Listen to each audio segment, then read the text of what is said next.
आंखों के रास्ते तुम्हें दिल में उतार के, आंखों के रास्ते तुम्हें दिल में उतार के, आंखों के रास्ते तुम्हें दिल में उतार के।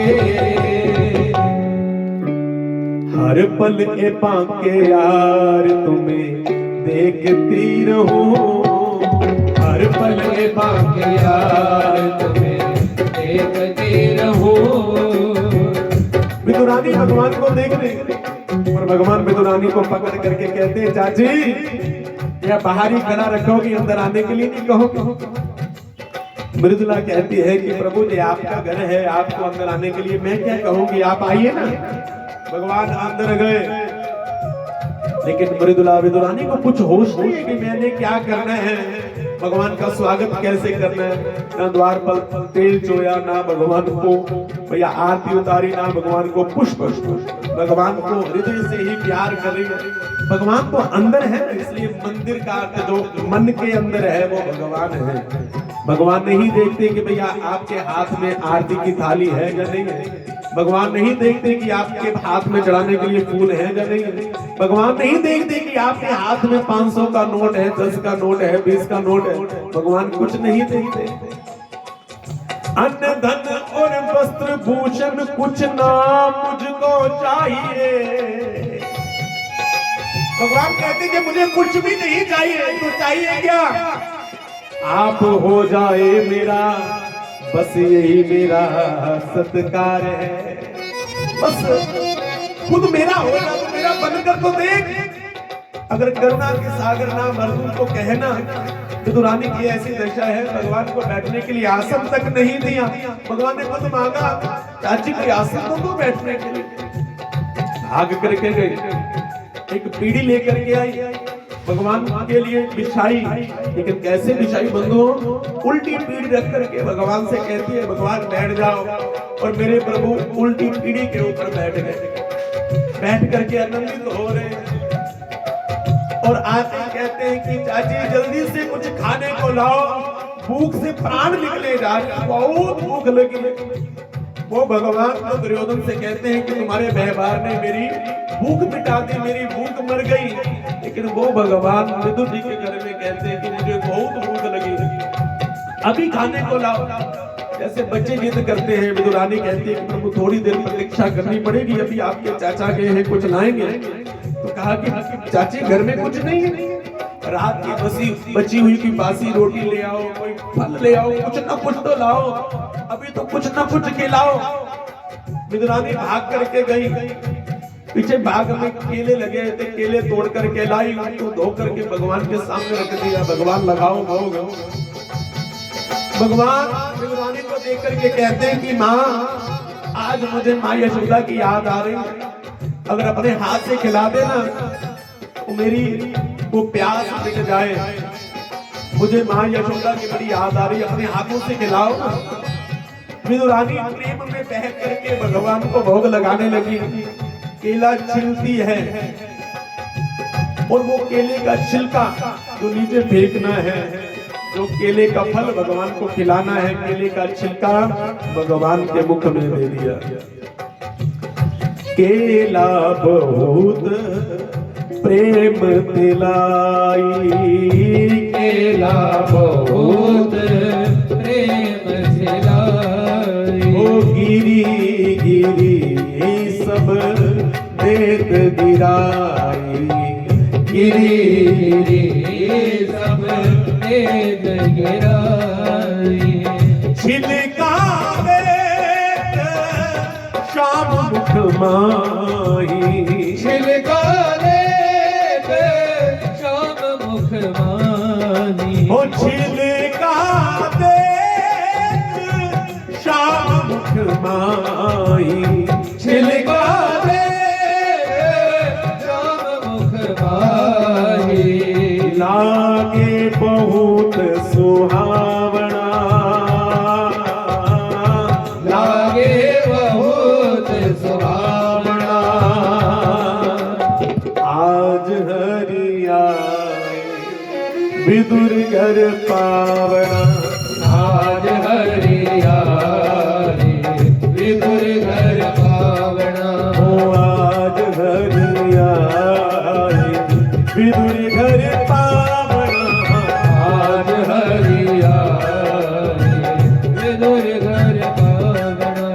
दर्शन करो भगवान और भक्त का।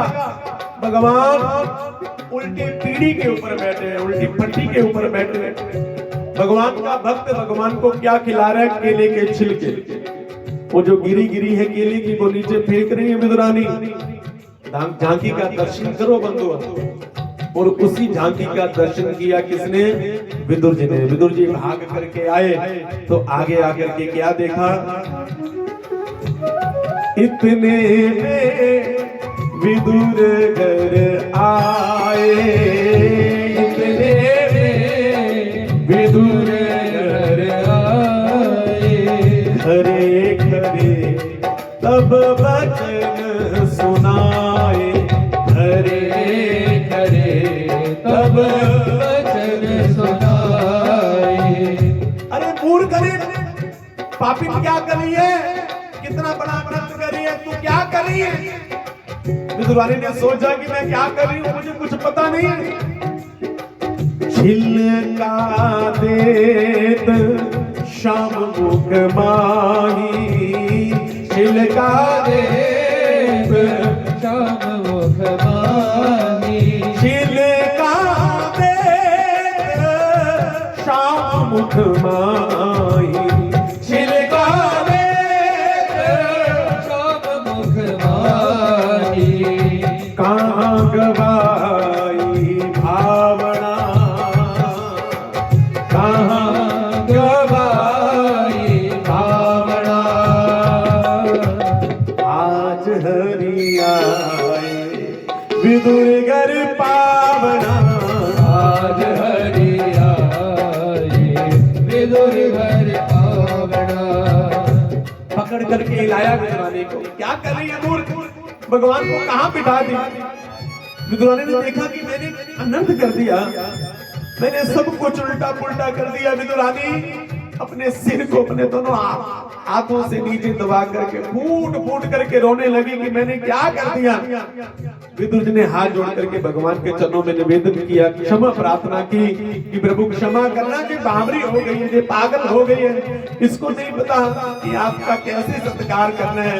ये तो सुबह से मुझे यही बात कह रही है बार बार कि भगवान हमारे घर में आ जाते हैं, भगवान चरण डालते, लेकिन प्रभु जिसको बिना मांगे ही कुछ मिल जाए ना, वो व्यक्ति का दिमागी संतुलन खराब हो जाता है। इसलिए ये बावरी हो गई। लेकिन प्रभु क्षमा करना, आप हमें अगर कुछ समझते हैं तो आपका घर है। अगर इस मूर्ख ने आपको उल्टी पीढ़ी पर बिठाया, कम से कम आप तो सीधी कर लेते हैं। आपने हमारे ऊपर इतना बड़ा बोझ क्यों चढ़ा दिया, इतना बड़ा पाप क्यों चढ़ा दिया? कम से कम आप ही सीधी पीढ़ी पर बैठ जाते। भगवान ने विदुर जी के हाथ पकड़े और कहा कि विदुर जी क्षमा करना, मैं सच कह रहा हूँ, अगर मुझे पता होता ना कि मैं उल्टी पीढ़ी पर बैठा हूँ तो मैं पीढ़ी को सीधी कर लेता, लेकिन मुझे खुद भी नहीं पता कि मैं उल्टी पर बैठा हूँ या सीधी पर बैठा हूँ, लेकिन जहां पर भी बैठा हूँ बहुत आनंद से बैठा हूँ। प्रभु ये आप क्या खा रहे हो? केले के छिलके खा रहे हो? ये पागल जो खिलाने वाला पता है वो नीचे गिरा रही है आपके हाथ, आपके मुख में केले का छिलका दे रही है। भगवान ने उस केले के छिलके को देखा और कहा कि ओहो विदुर जी, ये केले का छिलका है। सच कह रहा हूँ कि मुझे नहीं पता कि मैं क्या खा रहा हूँ, लेकिन जो भी मैंने खाया है ना, उससे स्वाद आज तक मैंने केला नहीं खाया। इतना स्वाद इस छिलके में है कि मैं आपको बता नहीं सकता। ये है भगवान, ये है भगवान का भक्तों के प्रति स्नेह, भक्तों के प्रति प्रेम, कि प्रेम के बस भगवान से कुछ भी करवा लो। प्रेम के बस अर्जुन रत्हा क्यों, प्रेम के बस अर्जुन रत्हा क्यों, भूल गए ठकुराई, भूल गए ठकुराई। कोई बड़ा नेता हो, अभिनेता हो, उसके बाद जाओ जाकर के कहो कि भैया हमारे ड्राइवर बन जाओ, तो बताओ कि वो व्यक्ति क्या करेंगे? वो ठाकुर जो पूरे संसार का मालिक है, एक बार एक बार अर्जुन ने भगवान से कहा कि प्रभु मुझे आपके जैसे सारथी की आवश्यकता है कि जो मेरे रथ को सही दिशा में लेकर के जाए। मैं आपसे हाथ जोड़ करके निवेदन करना चाहता हूं कि प्रभु कृपया आप मेरे सारथी बनेंगे। तो भगवान ने एक क्षण नहीं लगाया, अर्जुन का रथ हाँकना प्रारंभ कर दिया। भगवान भूल गए कि वो ठाकुर हैं, वो सारे संसार के मालिक हैं। भूल गए ठकुराई,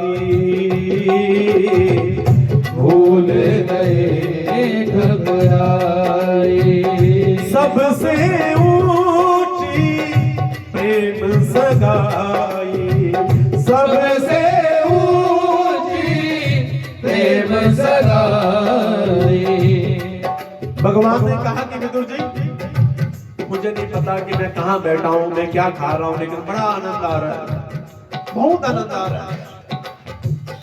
विदुर जी ने केला पकड़ लिया और कहा कि प्रभु छोड़िए, देखिए मैं आपके लिए कितने सुंदर सुंदर वो भोजन लेकर के आया हूँ जो आप प्यार से खाते हैं। खोए के लड्डू लाया हूँ, माखन के पेड़े लाया हूँ, आप प्रभु इसे खाइए ना, पाइए ना। भगवान ने कहा कि सारा कुछ साइड में रख दो प्रभु, मुझे बाजार का कुछ नहीं चाहिए, मैं आपका अतिथि बन करके आया हूँ, वही खाऊंगा जो आपके घर में बना है। भगवान वहां से उठे और सीधे चले गए कहाँ? विदुर जी की रसोई में। आपके घर में कोई मेहमान आए, कहाँ बैठता है?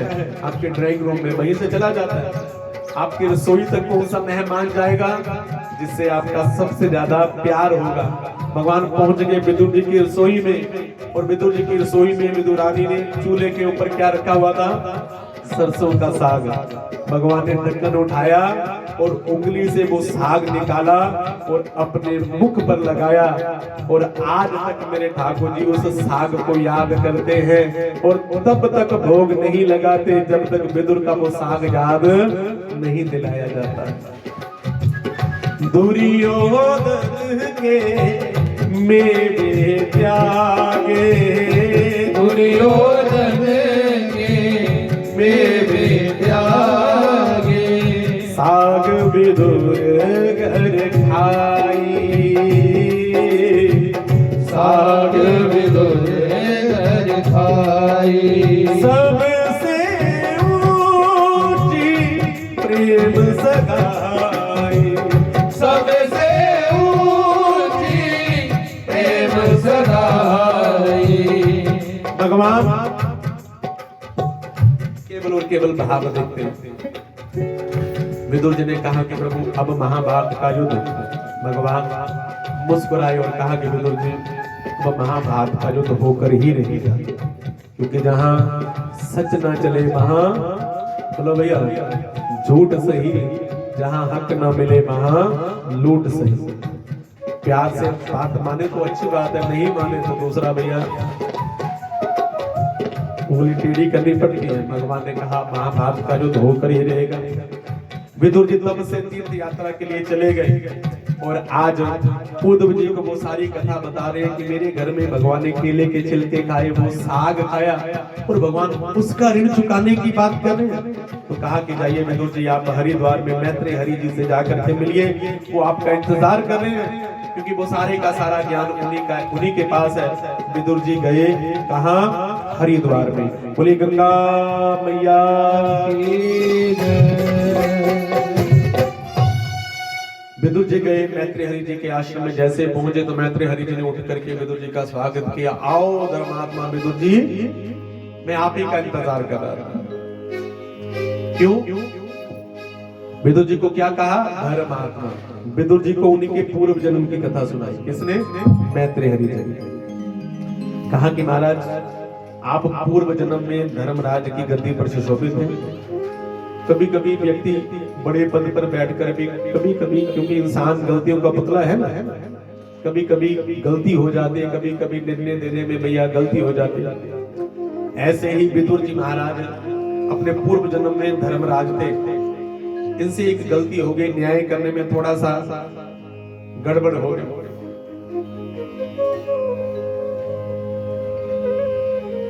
इन्होंने एक ऋषि को भैया सूली पर चढ़वा दिया था। जब उनकी मृत्यु हुई ना, तो उन्होंने जाकर के भैया धर्मराज से पूछा कि मुझे किस गुनाह का आपने जो फल दिया है। तो उन्होंने कहा कि जब आप छोटे से बालक थे ना 5 वर्ष के, तो आपने एक चींटी को सुई चुभोती थी, जिसके कारण आपको भैया सूली पर चढ़ना पड़ा। तो महात्मा ने कहा कि देखो 5 वर्ष का बालक अगर कोई अपराध करता है तो वो तो बेचारा अभोग बालक है, उसको थोड़ी नहीं पता कि भैया पाप क्या है पुण्य क्या है। लेकिन 5 वर्ष के बालक की इतनी बड़ी सजा आपने मुझे दी, आप धर्म गद्दी पर बैठने के लायक नहीं, इसलिए आपको मैं श्राप देता हूं कि आप दासी पुत्र बन करके आइए, जहां जाकर के वहां मर्यादा सीख करके आइए, फिर आकर के इस गद्दी पर बैठना। तो विदुर जी इसलिए गए थे। तब से उन्होंने एक नियम बना लिया कि भैया 5 वर्ष तक कोई बच्चा अपराध करता है तो उसका अपराध किसी को भी नहीं मिलेगा। 5 वर्ष से लेकर 10 वर्ष तक आपका बालक, आपका बच्चा कोई अपराध करता है तो उसका दंड आपको भोगना पड़ेगा। क्योंकि 5 वर्ष से लेकर के 10 वर्ष तक आपका जो बालक है ना, उसको शिक्षा किसने देनी है बताओ? माता पिता ने देनी है ना। माता ही बताएगी कि अच्छा क्या है बुरा क्या है। लेकिन 10 वर्ष तक अगर आपने अच्छी शिक्षा दी, वो बच्चे ने कोई अपराध नहीं किया, तो आपको तो मिलेगा नहीं।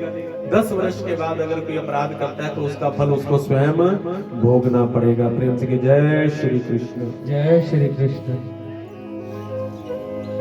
विदुर जी मैत्रेय हरि जी से यही पूछते हैं कि भगवान ने जो दुनिया बनाई है, क्योंकि दुनिया में भैया यहीं पर भी आप चले जाओ ना, वहां पर दुख ही दुख है ना। इसलिए संसार का नाम दुखाल्य भी है। बड़े बड़े संत महापुरुषों ने भैया इसका निचोड़ निकाल करके कहा कि भैया ये क्या है? दुखाल्य। सभी ने कोई तन दुखी, कोई मन दुखी, कोई धन बिना रहे तो उदास, थोड़े थोड़े सब हूँ दुखी, सुखी राम के दास। संसार में आपको हर कोई दुखी ही नजर आएगा। कोई बेचारा तन से दुखी है, वो देखो मैया बेचारी तन से दुखी, इसलिए बैठ करके भगवान की कथा ना छूटे, तो कोई ना कोई उपाय करके बैठ रही है ना, सुन रही है ना भगवान की कथा। अगर उनसे कहो कि नीचे बैठ करके कथा सुनो, तो वो बेचारी बैठ ही नहीं सकती, तन से दुखी है। सामने प्रैक्टिकल भी है ना, कोई बेचारा मन से दुखी है। किसी के बेटे का विवाह नहीं हो रहा, किसी की बेटी का विवाह नहीं हो रहा, किसी के पोता नहीं हो रहा, किसी का बढ़िया व्यापार नहीं चल रहा। बंधुओं जी मन से व्यक्ति दुखी है। तो तीसरा व्यक्ति जो धन से उदास है, कोई धन बिना रहत उदास, थोड़े थोड़े सब हूँ दुखी और सुखी राम का दास। सभी ने निचोड़ निकाल करके कहा कि ये संसार दुखालय है। श्री गुरु नानक देव जी महाराज ने भी कहा ना कि नानक दुखिया, बोलो ना, सब संसार। ये संसार में कोई सुखी नहीं है।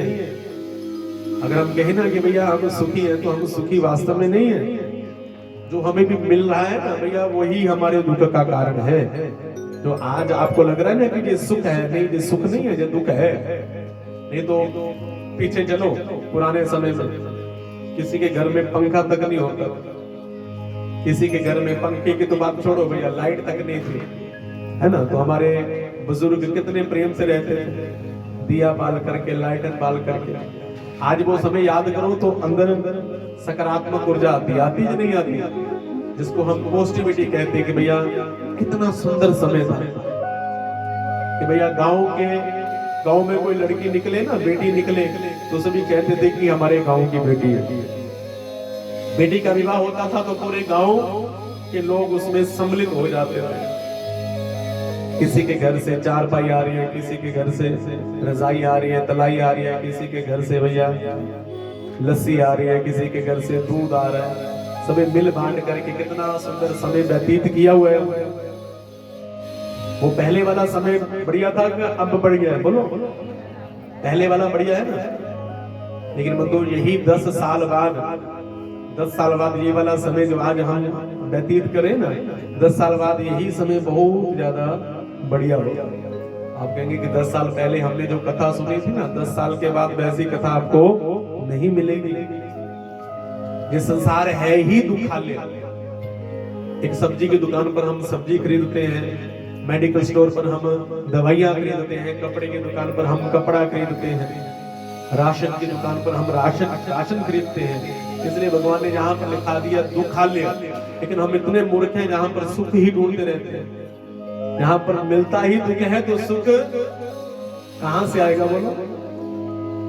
यहाँ पर दुख ही दुख है। अगर यहाँ पर कहीं पर भी सुख है तो वो केवल और केवल भगवान के भजन में सुख है। भगवान के भजन में कभी भी लापरवाही मत किया करो। भगवान को अपना दुख सुनाओ, भगवान से अपना संबंध बनाओ।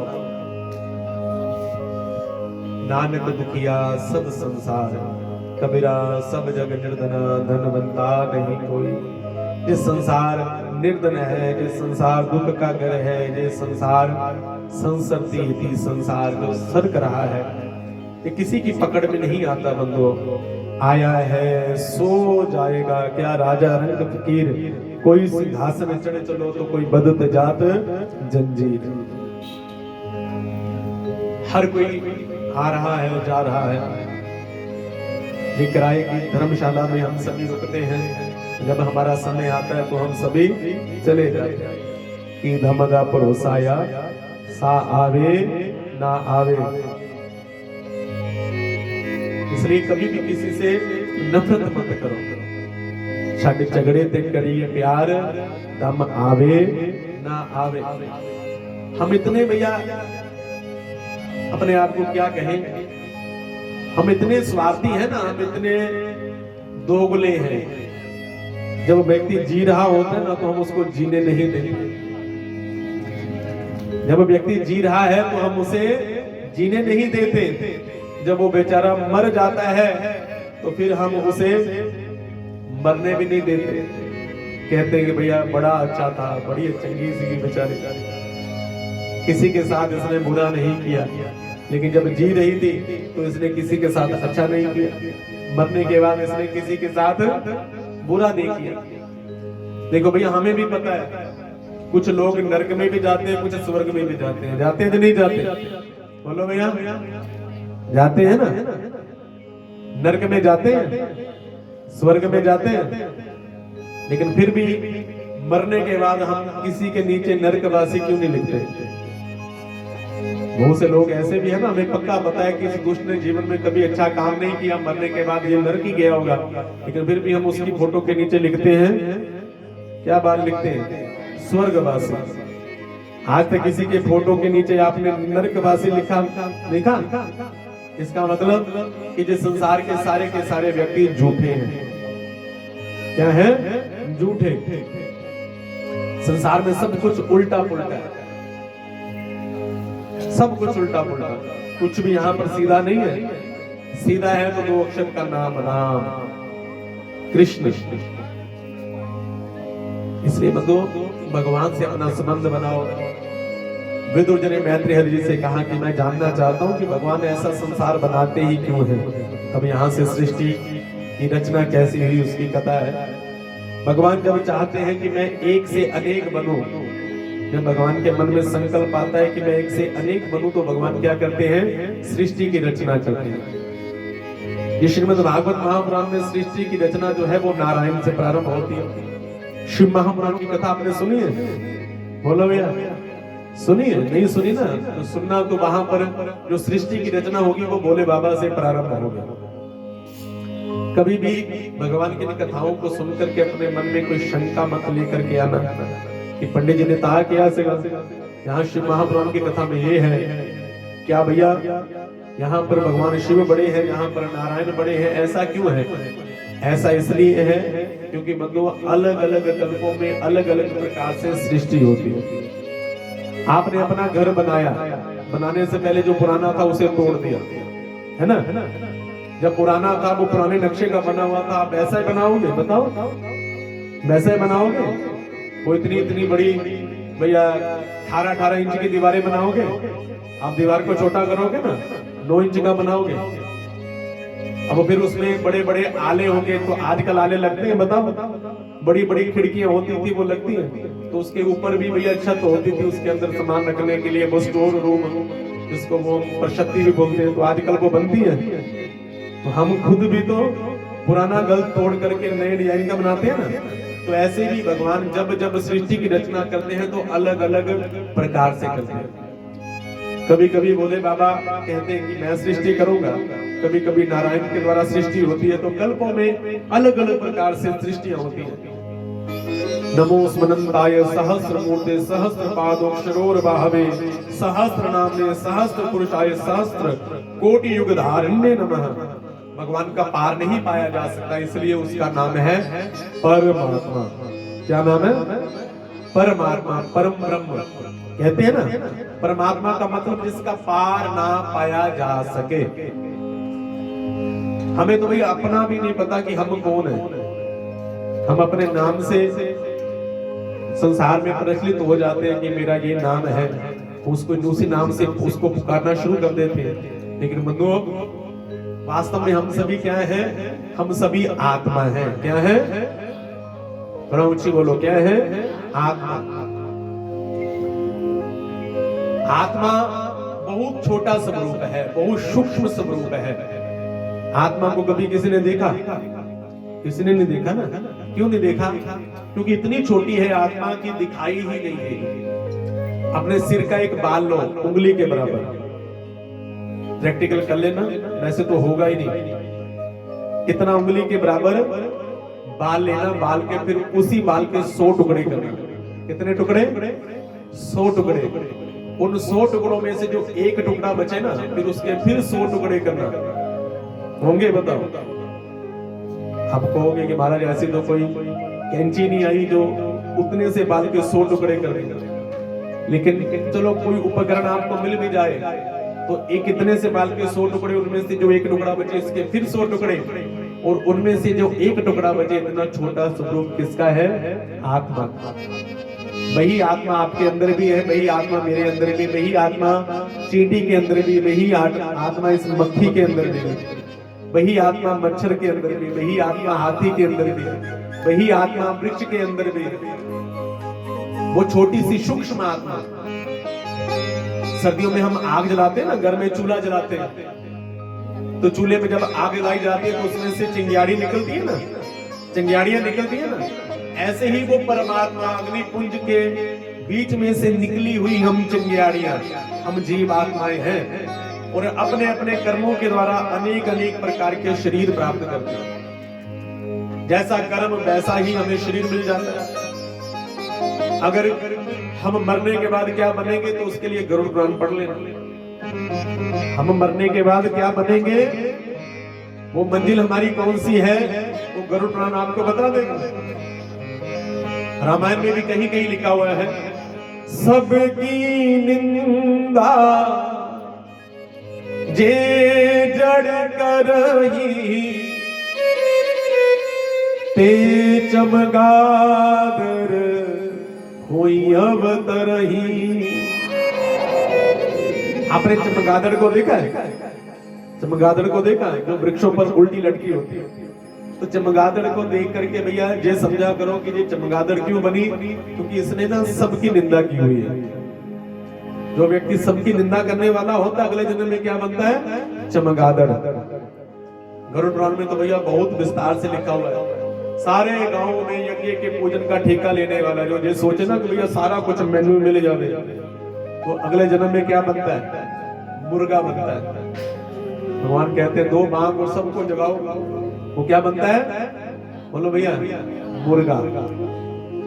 किसी ब्राह्मण को पैर से मारने वाला, गऊ को पैर से मारने वाला, अगले जन्म में लंगड़ा कुत्ता बनता है। किसी के घर में भैया आग लगाने वाला खटवांग गंजा बनता है। भैया ये गरुड़ पुराण में लिखी हुई बातें हैं, भागवत जी में भी इसका वर्णन है। पुष्प चुराने वाला भैया, घास पत्ते चुराने वाला अगले जन्म में बानर बनता है।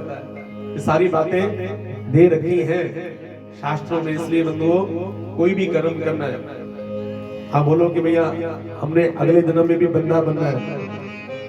कौन चाहता है कि अगले जन्म में भी बंदे बने? तो उसके लिए कुछ भी नहीं करना, बस बंदे बने हैं तो बंदगी करो। है अगर बंदा खुदा का तो कर हमेशा बंदगी, ताकि उसके सामने तुझको न हो शर्मिंदगी। आपने कभी किसी गधे से कहा कि तू गधा बन? हो ना? वो तो बेचारा ऑटोमेटिकली बना हुआ है। किसी कुत्ते से कहा कि तू कुत्ता बन? बोलो। किसी बिल्ली से कहा कि तू ठीक से बिल्ली बन जा? वो तो ठीक ठाक ही है सारे, लेकिन बार बार इस मनुष्य को कहना पड़ता है कि बंदा बन जा। बोलना पड़ता है ना, बंदा बन जा। एक बार एक महात्मा जी आए, जैसे शाम को महात्मा जी आते हैं ना, एक महात्मा जी आए तो पंडाल खाली था, व्यवस्था कर रहे थे, तो एक व्यक्ति वहां पर घूम रहा था। महाराज ने आवाज लगाई, बेटा इधर आ। तो कहा कि हाँ महाराज बताइए। तो कहा कि बेटा एक गिलास पानी पिला दे। तो कहा कि अच्छा महाराज। उधर गया, फिर उधर गया, थोड़ी देर बाद फिर घूम करके वहां आ गया, पानी लेकर ही नहीं आया। महाराज ने फिर आवाज लगाई, बेटा पानी पिला दे। तो कहा कि महाराज रुकिए। फिर उधर गया, फिर उधर गया, थोड़ी देर बाद फिर आया, बेटा पानी पिला दे। फिर गया, फिर आया। महात्मा जी ने पकड़ लिया, कहा कि बेटा बैठ, तू पानी पिलाता क्यों नहीं है? मैं तुम्हें बार बार कहता हूँ पानी पिला दे, पानी पिला दे, तू पानी क्यों नहीं पिलाता? तो उसको भी आगे से गुस्सा आ गया, महाराज मैं की करा, कोई बंदा ही नहीं दिख रहा। महाराज ने आगे उत्तर दिया, भैया थोड़ी देर के लिए तू ही बंदा बन जा। थोड़ी देर के लिए अगर तू बंदा बन गया ना, तो मेरी प्यास जो है वो मिट जाएगी। कभी कभी ऐसा होता है ना, कभी कभी ऐसा होता है ना कि भैया हम इन्हीं बातों को लेकर के कहते हैं कि भैया कथा करवाने वाला वही पंडाल लगाए, वही ये करे। आजकल तो मंदिरों में मैंने देखा कि भैया जो प्रधान बन जाते हैं ना मंदिर के, कोई मंदिर के भी प्रधान बन जाते हैं, उनको ये भी नहीं पता कि भैया मंदिर में कोई प्रधानगी नहीं, मंदिर में तो प्रधान देवता जो बिठा दिया वही प्रधान है, हम तो सेवादार है। वो जाकर के पंडित ने कहते ना, पंडिता आज जाला नहीं लाया तुम्हारे हाथ नहीं है भैया, उठा जाला, उठाने वाला डंडा होगा भैया, उतार दे जाला। क्या यहाँ पर तू कोई डीसी बन करके आए? बताओ कहाँ हम जा रहे हैं, कहाँ हमारा धर्म जा रहा है? छोटी छोटी बातों पंडिता दे झाड़ू नहीं लगे। अरे झाड़ू पड़ा है मंदिर में, उठा करके लगा दे। क्या जाता है तेरा? थोड़ी देर के लिए तू ही बंदा बन जा। इसलिए बंधुओं, जरूरी नहीं है कि हम भगवान की कथा में बैठ करके ज्ञान लेते रहे, बाद में पल्लो झाड़ कथा चले गए। ये व्यवस्था बनाओ। मंदिर में जो पंडित जी हैं वो पंडित जी भगवान का ही स्वरूप है। ब्राह्मणों से मुखमासीद, उल्टा आप पंडित जी के चरण दबाया करो जाकर के। पंडित जी बैठे बैठे थक गए, उन्हें चरण दबा देने वाले। पंडित जी को बढ़िया व्यवस्था बनाया करो। पंडित जी को अगर मन करे ना कि 100 रुपया दक्षिणा देना है तो 200 रुपया दे करके आया करो, क्योंकि वो पंडित जी आपका दान लेकर के आपका कल्याण करते हैं। क्योंकि चिड़ी चोज भर ले गई नदी ना घटे, नीर दान किए धन ना घटे, कह गए दास कबीर। दान ब्राह्मणों को किया जाता है, दान बेटी का दान होता है, दान गऊ का दान होता है, दान पृथ्वी का दान होता है, भूमि का दान होता है, दान स्वर्ण का दान होता है। भैया ये पानी वाली सेवा थोड़ी देर बंद कर दो, कोई बात नहीं, क्योंकि इतनी देर तो आप प्यासे बैठ सकते हो ना। थोड़ा सा ये भी थोड़ा सा नियम कल को मत लगाना, क्योंकि जहां पर हम जो आपको पिला रहे हैं वो है अमृत। अब अमृत के आगे पानी तो कुछ भी नहीं है। ये तो वैसे तो आप ज्यादातर बैठी होती है, आप तो वो हैं जो करवा चौथ का व्रत भी रखती है ना, रखती है ना।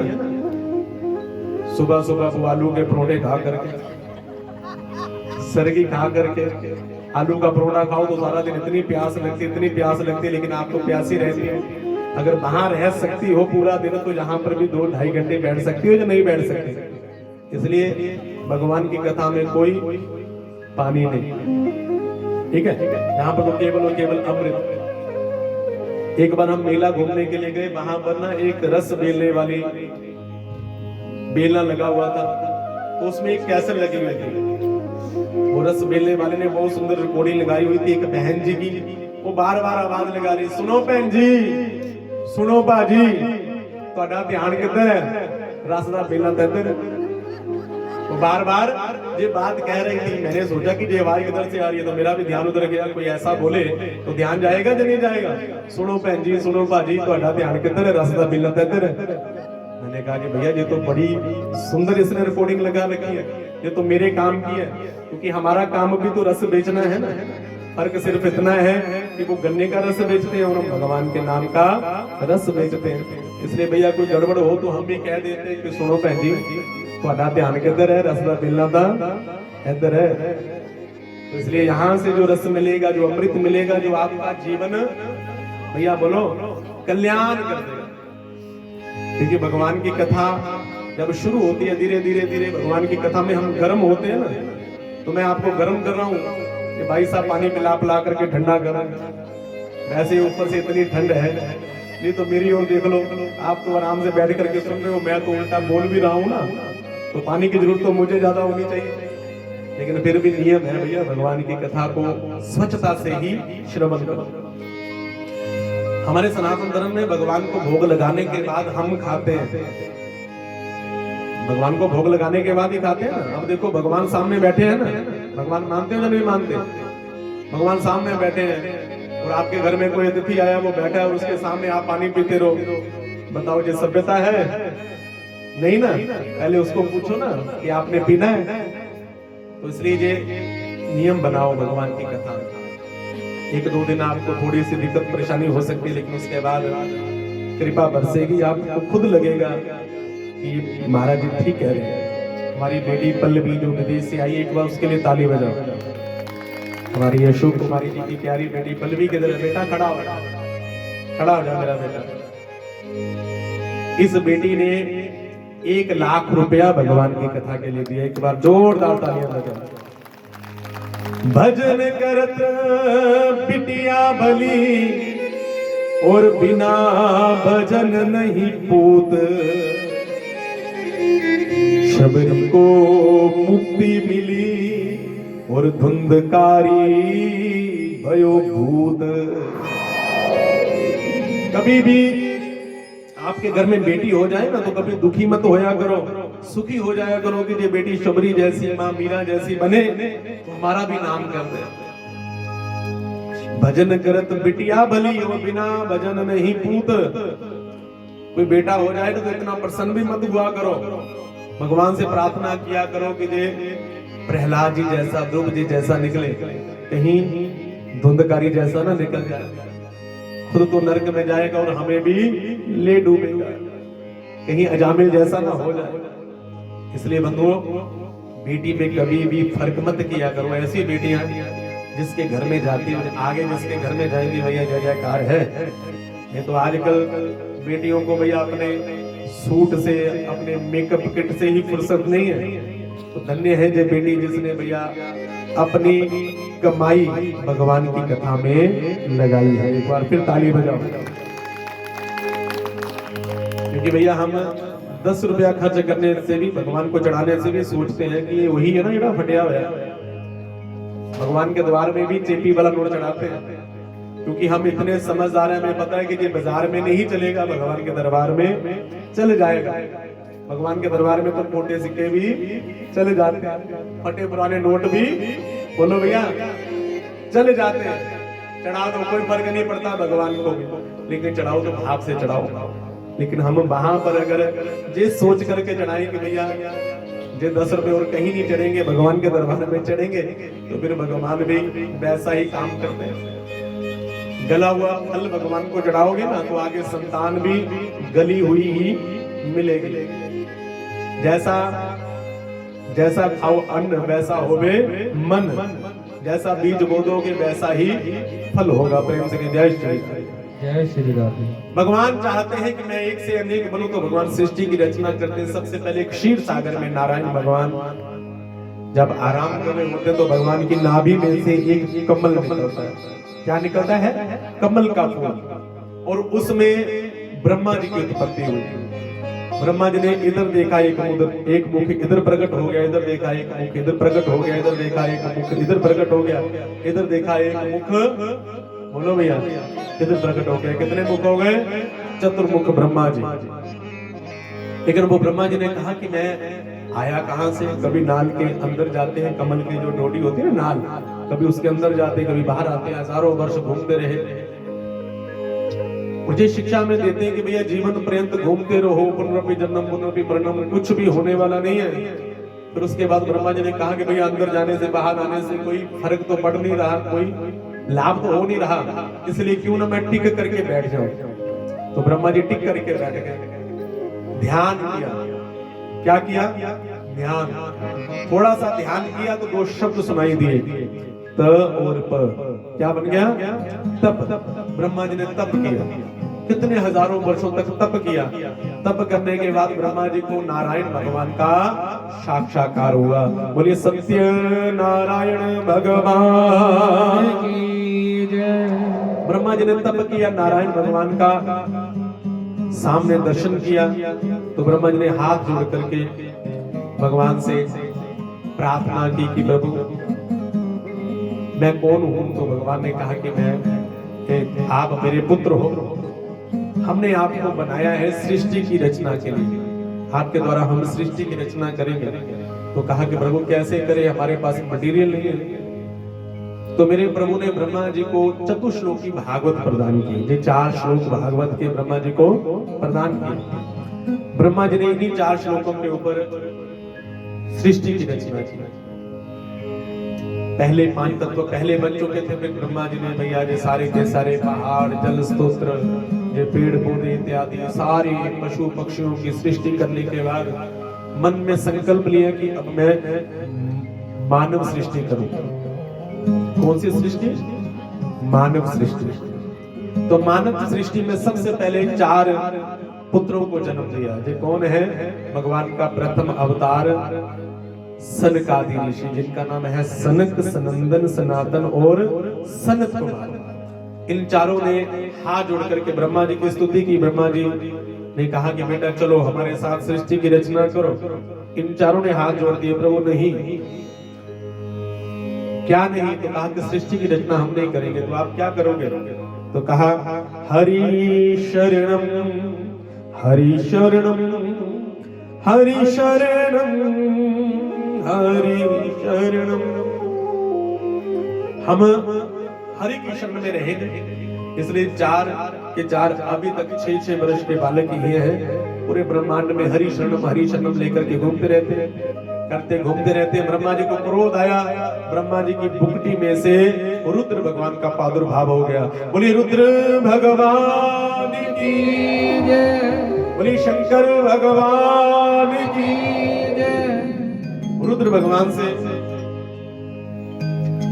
ब्रह्मा जी ने कहा कि आप सृष्टि की रचना कीजिए। रुद्र भगवान ने भूत प्रेतों की सृष्टि कर दी। कुछ लोग कहते हैं कि भैया भूत प्रेत कुछ नहीं होता, तो भागवत जी को पढ़ो भैया। प्रेत जो है वो हमसे भी पहले आए हैं। भूतों की सृष्टि की किसने? भोले बाबा ने। नारद जी ने बंद करवाई। महाराज ऐसी सृष्टि नहीं चाहिए, हमें तो साफ सुथरी सृष्टि चाहिए, इसलिए सृष्टि बंद करो। भोले बाबा ने कहा कि अब मैं क्या करूं? तो कहा कि अब आप बस भगवान का भजन करो। तो अभी तक भोले बाबा भजन कर रहे हैं। उसके बाद ब्रह्मा जी ने 10 ऋषियों को जन्म दिया, जिनमें मारीची, अत्रि, अंगिरा, पुलह, पुलस्त, क्रतु, भृगु, वशिष्ठ, दक्ष और देव ऋषि नारद जी महाराज। 10 ऋषियों को जन्म देने के बाद ब्रह्मा जी ने अपनी छाया से एक पुत्र को उत्पन्न किया, जिनका नाम है कर्दम ऋषि। बोलिए कर्दम ऋषि महाराज की जय। और अपनी वाणी से मां सरस्वती का प्रादुर्भाव किया। बोलिए सरस्वती मैया की जय। ब्रह्मा जी ने मन में सोचा कि ऐसे तो मुझे कितनी मेहनत करनी पड़ रही है, इसलिए ब्रह्मा जी ने अब की बार अपने दाहिने अंग में से मनु जी महाराज को उत्पन्न किया। बोलिए मनु जी महाराज की जय। और अपने वाम अंग में से सतरूपा मैया को प्रकट किया। बोलिए सतरूपा मैया की जय। और इन दोनों से कहा कि अब आप मैथुन सृष्टि कीजिए। अब दोनों आगे स्त्री और पुरुष पैदा कीजिए, जो आगे चल करके स्त्री पुरुष पैदा करे और ऐसे ही मानव सृष्टि की रचना हो। मनु जी महाराज ने हाथ जोड़ दिए। महाराज हम पृथ्वी के ऊपर कैसे सृष्टि की रचना करें, क्योंकि सृष्टि जो है वो तो जल के भीतर है। वो दुष्ट हिरणाक्ष ले गए। तभी ब्रह्मा जी को छींक आई, ब्रह्मा जी के नाक में से एक कीड़ा निकला जो देखते देखते बरहा भगवान के रूप में परिवर्तित हो गया। बोलिए बरहा भगवान की जय। बरहा भगवान से निवेदन किया ब्रह्मा जी ने। ब्रह्मा जी का निवेदन स्वीकार करके बरहा भगवान गए जल के भीतर, हिरण्याक्ष का वध किया और हिरण्याक्ष से वो पृथ्वी ला करके मनु जी महाराज को दी और मनु जी महाराज ने मां सतरूपा के द्वारा आगे मानव सृष्टि की। इसलिए बंधु हम सब का नाम पड़ गया मानव। क्या पड़ गया? मानव। मानव का मतलब जो मनु सतरूपा की संतान है वो है मानव। अब मनु जी महाराज और सतरूपा मैया, मनु जी महाराज सतरूपा मैया, इन दोनों ने मिलकर के 5 संतानों को जन्म दिया। कितनी संतानें? 5 संतान। कोई आपसे पूछे कि आपके बच्चे कितने हैं, आप कह दो 5, तो फिर दूसरा प्रश्न क्या होगा? कितने मुंडे, कितनी कुड़ियां? तो आप पूछो ना कि भैया फिर उसमें बेटे कितने हैं, बेटियां कितनी हैं? तो बेटे हैं 2। नाम पता है उनका? बड़े बेटे प्रियव्रत, दूसरे बेटे का नाम उतानपाद, 3 बेटियां आकुति, देवहूति और प्रसूति। इन 5 संतानों के वंशावली आगे सुनाई है। सुखदेव जी ने राजा परीक्षित से कहा कि राजन, सबसे पहले मैं आपको इनकी मंझली बेटी देवहूति के वंश की कथा सुनाता हूं, जिनका विवाह हुआ था कर्दम ऋषि जी के साथ। किसके साथ हुआ था? कर्दम ऋषि जी के साथ। ये कर्दम ऋषि जो है ना, ये भगवान के बहुत बड़े भक्त हैं। ऐसे भक्त भैया, इनका चरित्र सुनकर के आप गदगद हो जाएंगे। ये जब बड़े हुए ना, तो इनके मन में, जब बच्चा बड़ा होता है तो उसके मन में भाव जागृत होता है ना कि हमारी धर्म पत्नी हो, जो धर्म कर्म के काम में हमें हमारा हाथ बटाए। तो इनके मन में भी भाव आया कि हमारी धर्म पत्नी हो, जो धर्म के कार्य में हमारा साथ दे। क्योंकि पत्नियां जो है ना, वो 3 प्रकार की होती है। सबसे पहली पत्नी जो सबसे बढ़िया होती है, उत्तम होती है, वो कौन सी होती है? धर्म पत्नी। आप सभी धर्म पत्नियां हैं, अपने ऊपर बात मत ले जाना, क्योंकि जो कथा सुनाई है अपना भी कल्याण करिए, अपने पति का भी कल्याण करिए। तो आप सभी कौन सी पत्नियां हैं? धर्म पत्नियां।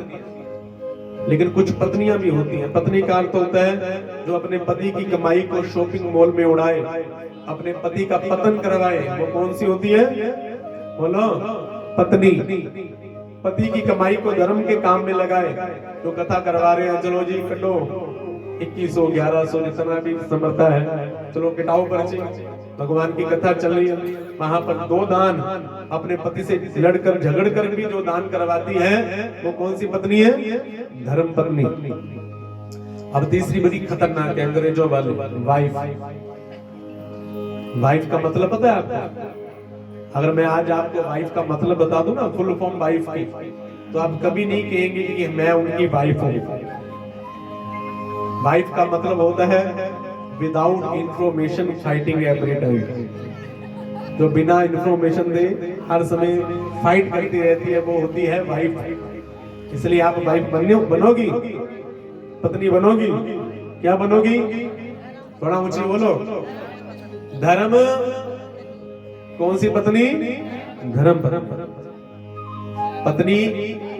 धर्म पत्नी का भैया, क्योंकि जब हमारा विवाह होता है ना, तो हम सुंदर माँ लक्ष्मी की तरह सजती है ना, ब्यूटी पार्लर में जाकर के ना। देखो भैया, उसका कोई विरोध थोड़ी नहीं है, क्योंकि हमारी माँ लक्ष्मी को देखो कितना सुंदर श्रृंगार किया हुआ है, माँ पार्वती को देखो कितना सुंदर श्रृंगार किया हुआ है, माँ दुर्गा को देखो कितना सुंदर श्रृंगार किया है। हमें तो उस समय माँ दुर्गा, भवानी, लक्ष्मी बनती है ना, और किसको वर्ण करती है? जिसने मुकुट लगाया हुआ है, अपने उस नारायण को वर्ण करती है। वो लक्ष्मी कहाँ रहती है? नारायण के चरणों में। इसलिए अपने पति को नारायण समझ करके उनकी सेवा किया कर, फिर देखना कितनी कृपा बरसती है। बाहर श्रृंगार करके जाना है नहीं जाना है, लेकिन घर में जरूर श्रृंगार किया कर। क्योंकि अगर हमारी माँ अपने घर में बैकुंठ में बैठी है, तो बताओ बिना श्रृंगार किए बैठी नहीं बैठी ना? तो अपने घर में सज सबर के रहा करो। जिस घर में स्त्री श्रृंगार करके रहती है, वहां पर माँ लक्ष्मी की सदा कृपा बनी रहती है। लेकिन हम क्या करते हैं? हम उल्टा करते हैं। घर में तो कभी श्रृंगार करना नहीं है, बाहर जाती है तो सज सबज करके जाती है। बाहर हमने किसको दिखाना है? घर में तो हमारे नारायण है ना पतिदेव, उनके लिए श्रृंगार किया करो, दूसरों के लिए नहीं। अगर घर में श्रृंगार करके रहती है तो जब बाहर जाओगे तो फिर करने की आवश्यकता ही नहीं होगी, क्योंकि आपने तो ऑटोमेटिकली किया हुआ है। फिर तो आप अंदर रहो बाहर रहो, माँ लक्ष्मी हो, जगत जननी हो, भवानी हो। इसलिए बंधुओं अपने सनातन धर्म की महानता को अपनाओ। कर्दम ऋषि के मन में भाव हुआ कि मेरी धर्म पत्नी हो। उसके बाद भगवान का ऐसा तप किया कि तप करते करते बूढ़े हो गए। महाराज इतना तप किया कि भगवान प्रसन्न हो गए, भगवान का साक्षात्कार हुआ। कर्दम ऋषि बड़े प्रसन्न हुए। भगवान ने कहा कि वर मांगो, आपने तप किया तो कहा कि प्रभु कोई वर नहीं चाहिए, बस आप मिल गए। तो कहा कि बेटा ऐसा है कि जब तू जवान था ना, तुम्हारे मन में भाव था कि तुम्हारी पत्नी हो, लेकिन मेरे भक्त कभी बूढ़े नहीं होते। मैं तुम्हें आशीर्वाद देता हूँ, तुम्हारे लिए मैंने बड़ी सुंदर एक कन्या देखी है, उसके साथ तुम्हारा विवाह होगा।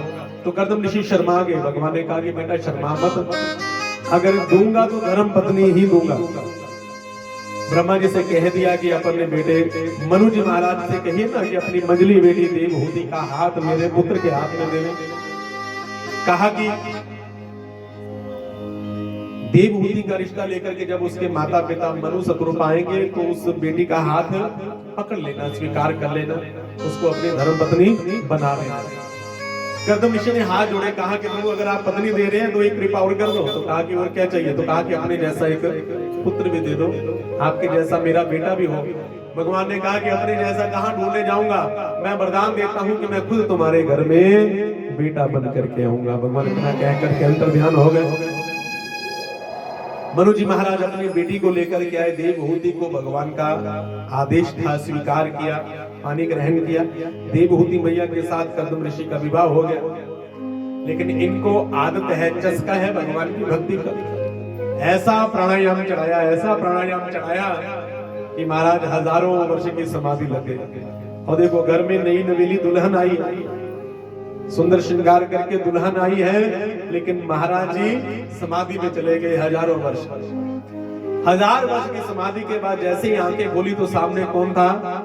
एक बूढ़ी औरत जिसकी पीठ झुकी हुई थी, चेहरे पर झुर्रियां पड़ी हुई थी, बाल सफेद थे।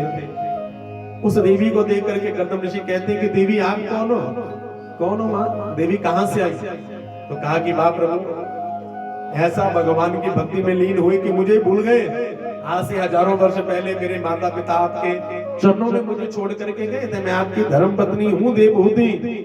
तो कहा कि आप यही रही गई नहीं? तो कहा कि नहीं प्रभु, मेरे माता पिता ने आपको दान कर दिया। भला है बुरा है कैसा भी है, मेरा पति मेरा देवता है। ये शिक्षा है बेटियों को कि अपने पति के प्रति कैसा स्नेह। कहा कि मेरे माता पिता ने ऐसी शिक्षा थोड़ी नहीं दी कि पति किसी काम से बाहर गए तो उठ करके मायके चली गई, आपकी आज्ञा लेकर मैं अपने मायके में एक बार भी नहीं गई। तो कहा कि देवी आप इतनी महान हो कि मेरी सेवा करते करते बूढ़ी हो गई, मैं बहुत प्रसन्न हूँ, वर मांगो। देवहूति मैया ने कहा कि प्रभु अब क्या वर मांगना, अब कोई इच्छा नहीं है। जब इच्छा थी वो समय अब बीत चुका है। जवानी में इच्छाएं होती है, इच्छा थी। तो कहा कि जवानी में क्या इच्छा थी? तो कहा कि ये इच्छा थी कि हमारे बच्चे होते, बेटे होते, बढ़िया बहू आती, बढ़िया बेटियां होती, बढ़िया दामाद आते, आगे हमारी संतति चलती, घर में सुंदर घर होता, भैया आने जाने के लिए एक गाड़ी भी होती, जो हमारी इच्छाएं रहती हैं। वही इच्छा माँ देवहूति की थी। तो कहा कि वो इच्छा थी? तो कहा कि तब थी, लेकिन अब प्रभु कोई इच्छा नहीं है।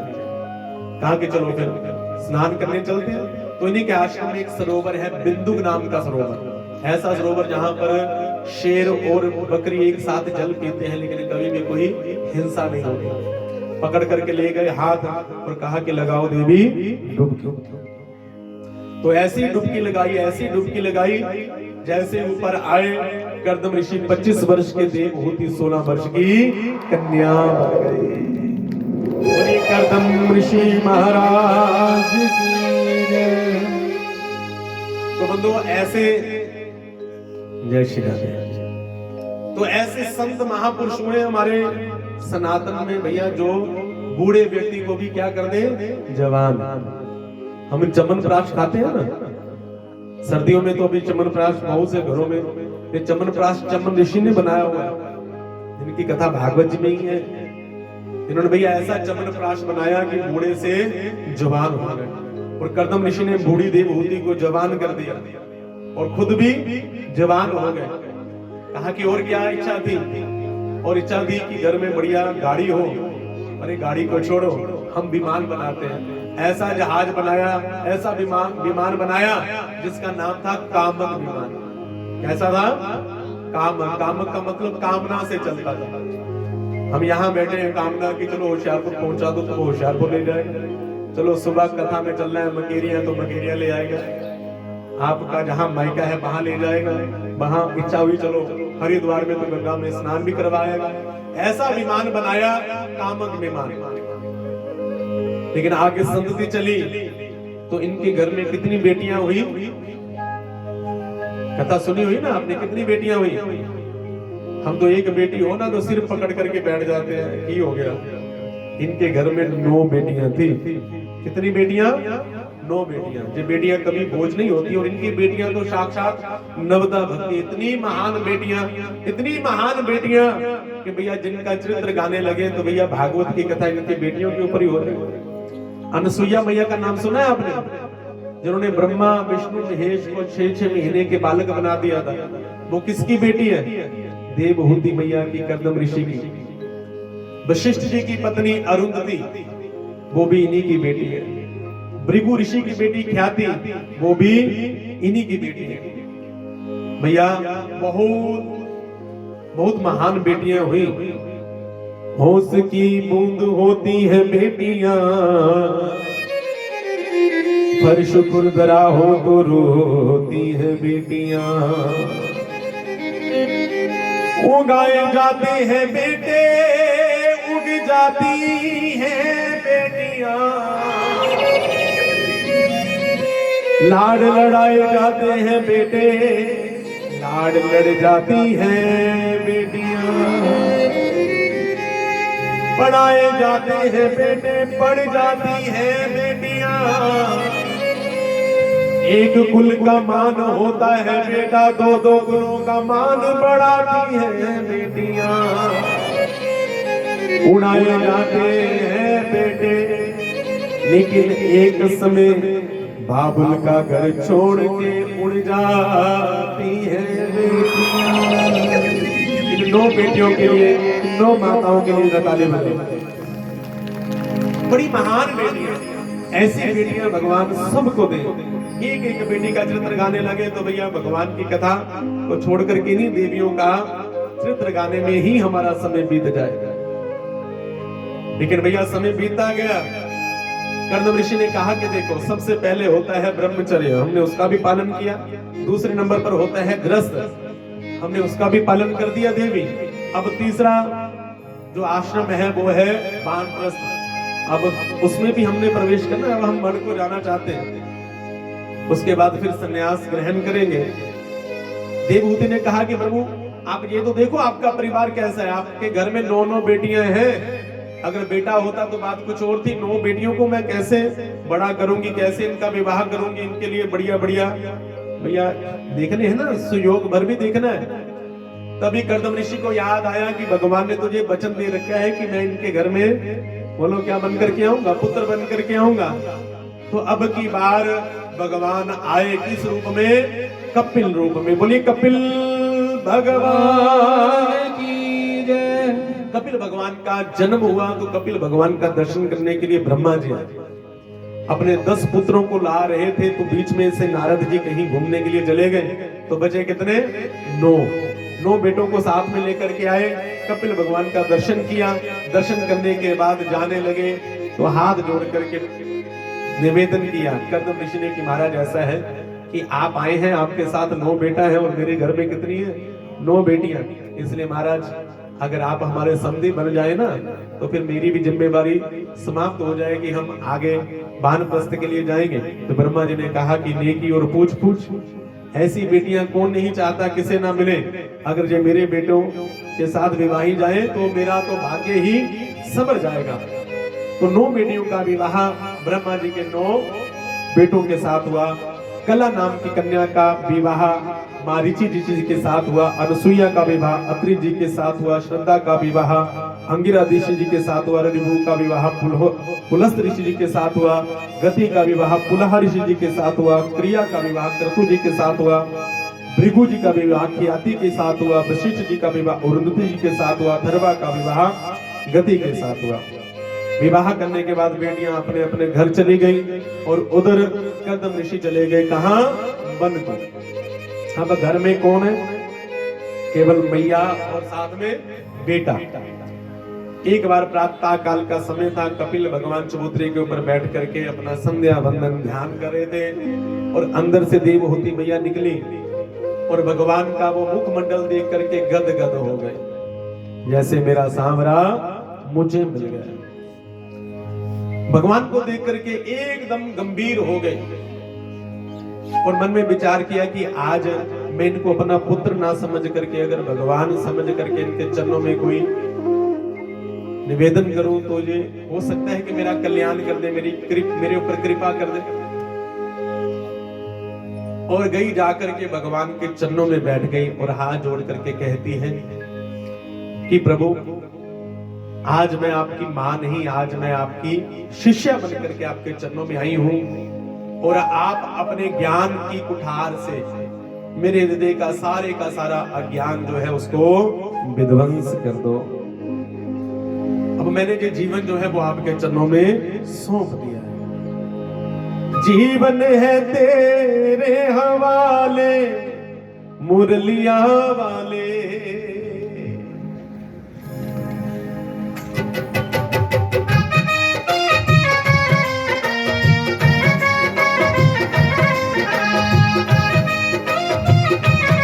श्री राम हाथ उठा कर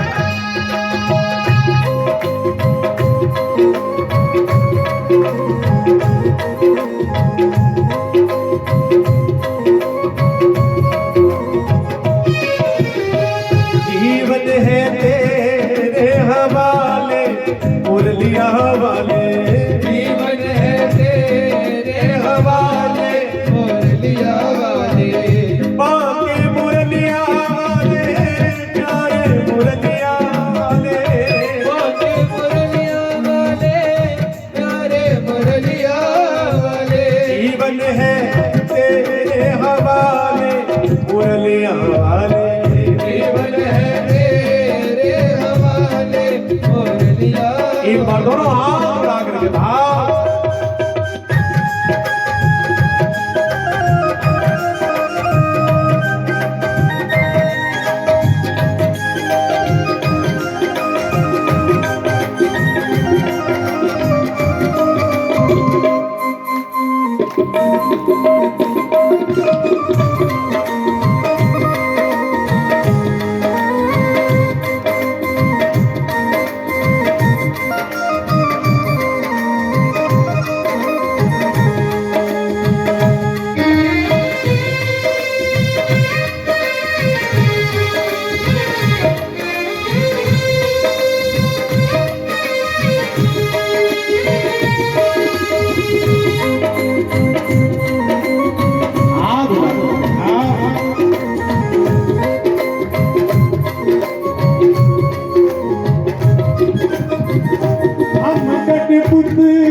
हम हैं बंसी तेरे अर्ज की, हम हैं बंसी तेरे अर्ज की, चाहे तू जैसे बजा ले मुरलिया वाले, जीवन है तेरे हमारे